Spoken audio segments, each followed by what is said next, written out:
The wind moved across the plains like a living thing, low and restless, dragging dust along the ground in whispering sheets. It rattled dry grass, worried the fences, and carried with it the smell of horse sweat, old leather and sun-baked earth. In 1885, the frontier did not welcome anyone gently. It tested them first.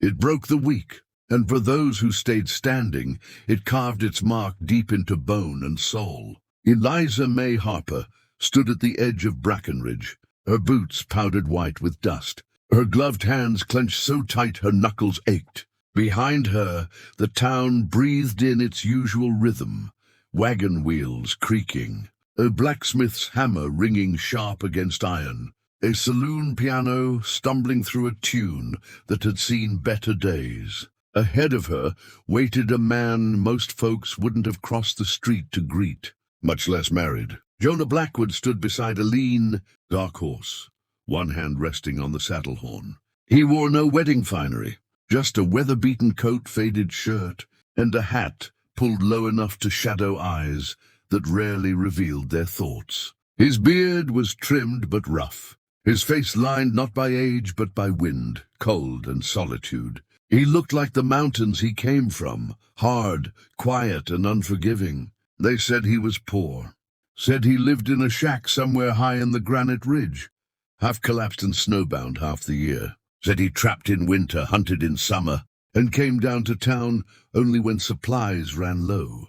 Said he talked little because there wasn't much worth saying, and because men like him carried secrets better buried. Eliza had heard all of it, every whisper, every sideways glance.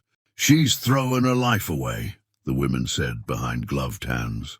"Must be desperate," the men muttered. Maybe she was, or maybe desperation had nothing to do with it.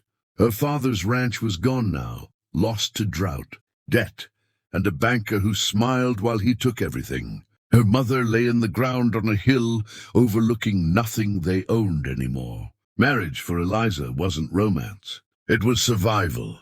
Jonah Blackwood had offered something no one else did: a name, a roof, and a way out of Brackenridge before it swallowed her whole. The preacher cleared his throat. Words were spoken, vows exchanged that sounded thin in the open air. Jonah's voice was low and he said, "I do," steady as stone. Eliza's wavered only once. When it was done, there was no applause, no rice, just silence heavy as the sky before a storm. Jonah helped her onto the second horse without ceremony, his touch brief but careful, as if he understood how fragile trust could be. He didn't smile, didn't kiss her, just nodded once and turned his horse toward the west. The mountains loomed there, blue and jagged against the horizon, as Brackenridge shrank behind.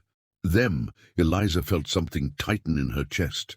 She had married a stranger, a poor mountain man, and she was riding away from everything she had ever known. The plains stretched on endlessly, a sea of dust and grass broken only by cattle, trails and the occasional lone tree bent, crooked by years of wind. The sun climbed high, beating down without mercy. Jonah rode ahead, silent, his posture easy in the saddle, as if horse and rider were one creature. They spoke little that first day. Eliza tried once. "How far is it?" she asked, her voice nearly lost to the wind. "Far enough," Jonah replied without turning. It wasn't unkind, just final. They stopped at dusk near a dry creek bed. Jonah made camp quickly, efficiently. Fire, coffee, beans. He handed her a tin cup and a plate without comment. Eliza watched him by firelight, noting the scars on his hands, the way his eyes never stopped moving, scanning the dark beyond the flames. "You don't have to keep watch all night," she said softly. "Habit," he answered. She slept fitfully, wrapped in a blanket that smelled faintly of pine and smoke. Somewhere in the dark, a wolf howled. Jonah didn't move. The next days blurred together, dust, heat, silence, but something else followed them too, a feeling Eliza couldn't name at first. Like being watched. Once she thought she heard hoofbeats behind them, far off, then nothing. Jonah noticed her turning in the saddle. "We're not alone," she said. "No," he replied. "But we're not caught either." That night, she saw him check his rifle twice. On the fourth day, The land began to change. Plains gave way to foothills. Trees grew thicker. The air cooled. Jonah's shoulders eased, just a fraction, like a man coming home. They rode into the mountains, through a narrow pass, cliffs rising on either side like stone walls. Eliza's horse shied at the echo of its own hooves. The path twisted sharply, climbing higher and higher until the world below disappeared. "This is dangerous," she said. "It's supposed to be," Jonah replied. By the time they reached a stand of towering pines, the sun was sinking. Jonah dismounted and led the horses off the main trail, pushing through brush until Eliza was certain they were lost. Then she saw it, stone walls half hidden by trees. A wrought iron gate, old but well kept, lantern light glowing warm through tall windows. Eliza stared, her breath catching. This isn't a shack." Jonah turned to her then, really looked at her for the first time since they'd left town. In the fading light, his eyes were dark and unreadable. "No," he said, "it isn't." The mansion rose from the mountainside, like something carved rather than built, thick stone, wide verandas, chimneys that spoke of many fires burned through many winters. It was hidden, deliberate, and expensive. Everything Jonah was not supposed to be. "Who are you?" Eliza whispered. "A man who needed a wife," Jonah said. "And a man with enemies."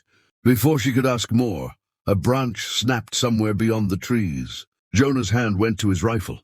"They found us sooner than I hoped," he muttered. Lantern light flickered in the distance, moving lights. Men were coming. And Eliza realized, too late, that marrying Jonah Blackwood had tied her fate to secrets written in blood.